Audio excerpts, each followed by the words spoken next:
বাবু, তুমি রেডি তো? হ্যাঁ মা, আমি রেডি। মাধ্যমিক পরীক্ষা বলে কথা। কোথায় তুমি রেডি? এসো এসো, কাছে এসো। এটা হলো দইয়ের ফোঁটা, এটা হলো চন্দনের ফোঁটা, এটা হলো হোমের ফোঁটা।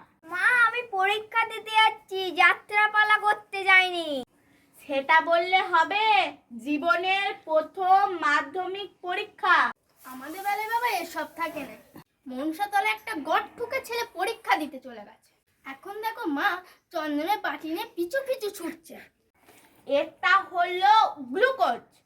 পরীক্ষার হলে ঢোকার পরই তোমার মাথাটা একটু ঘুরে যাবে, তখন তুমি এই গ্লুকোজটা খেয়ে নেবে। এটা হলো ওআরএস। মা, আমার পাতলা পায়খানা হয়নি মা। ও, তুমি বুঝতে পারছো না।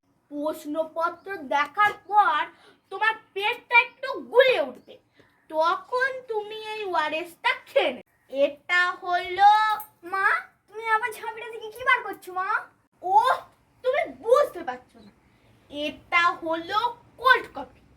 যখন উত্তর লিখতে লিখতে তোমার একটু ঘুম পেয়ে যাবে, তখন তুমি এটা খেয়ে নেবে। তখন আমি এনার্জি ফিরে পাবো, তাই না মা? এই তো, গুড বয়। সব কটা খাবো আর বাথরুম করে গিয়ে বসে থাকবো। আমার আর উত্তর লেখা হবে না। মরণ, সারা বছর কেটে গেল, মায়ের পড়ানোর নাম নেই, শুধু ফোন দেখে দেখে কাটালো। এখন শরবত দেওয়া হচ্ছে। ভাই, আমার মায়ের মতন মা আর কজনের আছে রে ভাই?